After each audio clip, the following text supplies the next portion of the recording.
咁呢個 demo 就係點樣由一啲簡單嘅 survey point 咧 create 條 geometry 或者 alignment 出嚟嘅。咁喺呢個 case，首先咧我哋一定要 geometry 咧一定要 create 個 2D 嘅 DGN。然後咧我哋可以打開個 reference。咁跟住咧我就用一個打開個 survey data 啦。咁呢度有啲survey 嘅 data 咧，咁我就拎入嚟啦。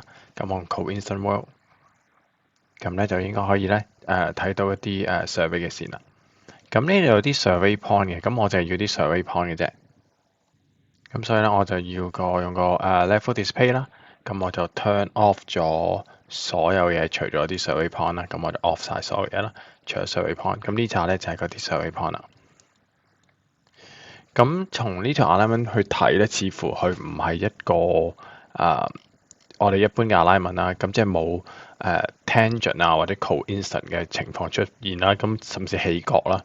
咁我哋可以點樣做咧？咁首先咧，我哋會用 geometry 入邊咧就有個 tools 啦，就係一紮 horizontal 嘅 tools。咁喺呢度咧，我都提議咧開一個叫做feature definition tools 咧，去 lock 死咗我哋需要嘅 feature definition。呢個 feature definition 咧其實係可以控制我哋第時嘅 annotation。咁我就 lock 死咗，用呢個 HKAV RD1 lock 死佢。咁如果你冇咧，就因為呢度咧你唔係打開 Hong Kong dataset 啦。咁其實咧好簡單嘅啫，就打開個幾個 tools 啦 ，line between point。咁你就會發覺咧，打開咗之後咧，其實咧你就已經可以咧。咁呢度有個 snap mode 嘅，喺個 feature tools snap mode 啦。咁所以咧你可以咧 snap 落去你需要嘅線度咧。咁其實咧就會咧幫你咧就會connect 埋一齊嘅。咁就好簡單咧。咁 horizontal 咧就係咁樣 generate 出嚟嘅。咁如果你要 fit curve 咧，咁我轉頭咧就會 fit 一個 curve。咁我可以即係隨便去睇翻一啲alignment，因為呢條可能係一個簡單嘅 curve，咁所以咧佢冇 fit curve 嘅情況入邊咧，咁你就可以即係隨便咁 snap 埋一齊啦。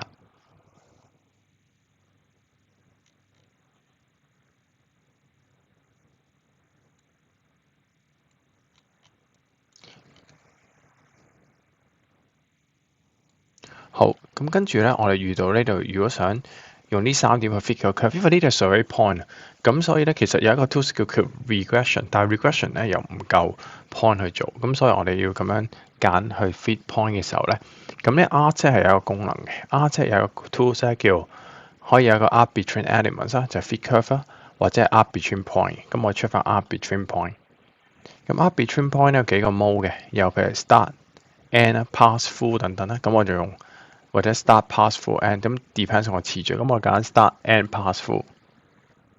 咁你揀咗呢個 tool 之後咧，咁佢就問你係咪 accept 呢個 tool 啦，咁我哋去下 accept，然後叫你 enter R start point，咁我哋揀呢個 start point 啦。跟住咧我就揀 end point，咁呢個就係我 end point 啦。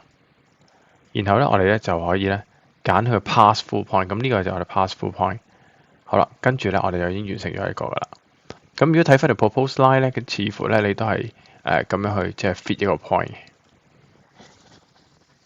咁當然，如果你想再去再改啦，咁你可以 undo 啦或者 delete 啦，重新再做過嘅。好，跟住咧，如果咧你要做一啲好似tangential 嘅，即係 based on 呢個 curve 嘅 tangential line 咧，咁呢個 tools 係叫 line from element，simple line from element 或者 spiral。咁譬如呢個 case 我用 spiral 啦，咁你就可以揀佢呢個 trim 或者唔 trim 啦。咁我試下唔 trim，因為 trim 咧佢哋會幫你加長先。咁你試下呢一個咧，其實咧你係 snap 唔到下點，咁所以呢個咧 spiral 咧係唔啱。咁所以你可能就要揀去用一個 line from elements，simple line from elements。咁如果 simple line from element 咧，其實你都會有遇到一個同樣嘅困難，因為你呢一點咧並唔係嗰條 tangent 去做得到。咁所以 line 同埋 spiral line 喺呢個 case 唔 work。咁所以你係冇 choice 啦，因為你只能夠咧去用呢個line between point 咁去做啦。咁睇翻，如果你 propose 條線咧，似乎你都係用一條普通直線咧，即係拎埋一齊啫。咁跟住做到下一點啊，又要試下用一個arc between point 啦。咁因為你都係 fit curve 啦，咁我揀，但係都係揀 start end point 啦。咁喺度撳第一下 accept，然後 enter R start point。跟住第二點，然後又 snap 翻落呢點度。咁你應該咧就做到一個咧，好似你之前 propose line 嘅效果啦。咁同樣咧，每一次咧我都會試下喺下一點咧，可唔可以用 line 或者 spiral line 去做，因為呢兩個咧先係比較consistent 去用到呢一條線。譬如我用 spiral 或者用一個spiral line from element 或者 simple line from element。咁呢點咧，你睇下都係 snap 唔到，就算直線啦或者 spiral 咧，你都係做唔到。似乎呢個 case 咧，都係大部分都係用嗰條直線幫我拉埋一齊啫。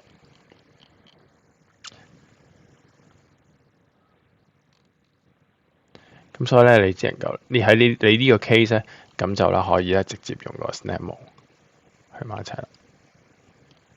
咁我睇翻 propose line 咧，咁似乎都係一樣。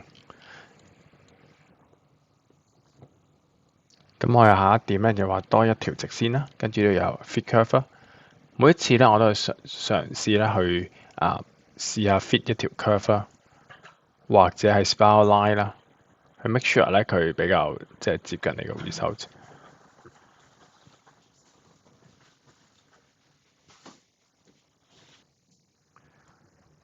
好，咁我繼續啦，咁就 accept，甚至可以攞一個比較長啲嘅線，咁佢都可以 create 到出嚟。咁樣咧，我又繼續去用呢個line between simple line 啦，試下可唔可以 fit 到呢度。不過我相信呢個應該係 fit curve，所以我都係用 art between points 3點啦 accept start art 然後 fit。所以應該同你嘅 propose line 係好接近。好啦，到最後呢一點啦。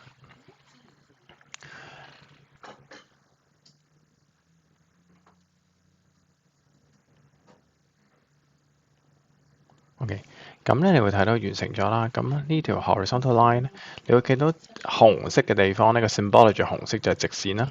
咁橙色就 curve 啦。咁但係呢度咧其實咧並唔係一條線嚟嘅，呢度係好多條短嘅線。咁我哋最後咧要 combine 佢做一條線嘅。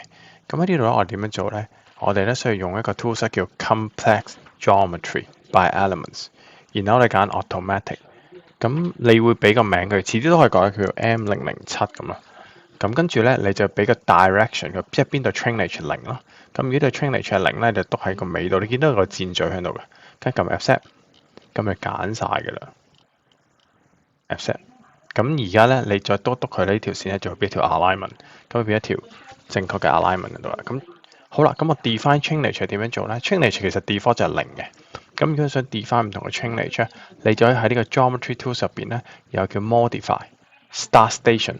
咁呢度咧就會俾個 start station 個 start trainage 係乜嘢啦？揀翻條線，然後咧喺佢第一點或者你想 define 個點個 trainage，咁下 accept，咁佢就會成為咗一條 alignment 嘅啦。咁呢個時候咧，你可以咧，如果想做 annotation 咧，你可以撳 drawing production 啦。跟住呢度咧有個叫 element annotation，annotate 佢。頭先我講過啦，因為我用咗呢個 HKAVRD1 呢個feature definition，所以我揀一揀佢啦 ，ranking。然後咧，其實咧佢已經譯出咗，不過啲好字好細，咁你可以撳呢個咧，就轉去做1:100。咁其實咧就出晒啲 trainage 出嚟嘅啦 ，trainage 就會出翻晒嚟嘅啦。咁呢條 alignment 就完成咗。咁如果你唔想要啲 trainage 出嚟，可以撳呢個 element annotation 啦 ，remove 佢。all element in models，跟住撳咧佢就冇咗。咁但係個 trainage 就係呢個咁 generate 出嚟嘅啦。咁其實同樣咧呢度咧，而家你都想睇 report 咧，咁你都可以咧撳一撳呢個 case。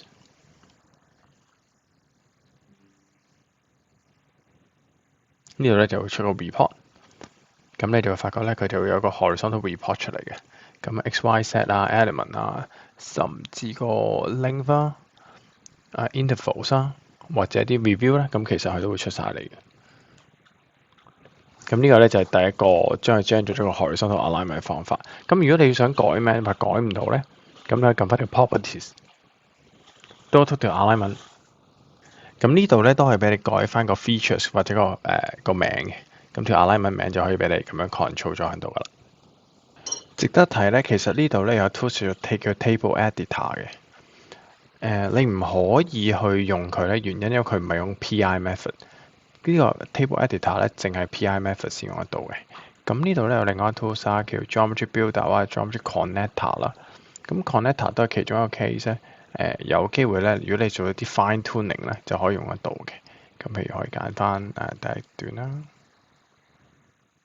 咁可以揀最尾一段啦。咁呢一個咧就係攞嚟咧去 control 翻條 alignment 嗰個。如果你想做一啲輕微嘅改變咧，即係做 modify，但係要 maintain 咗條 alignment 咧，咁呢個咧就係佢 geometry connector 咧可以改嘅。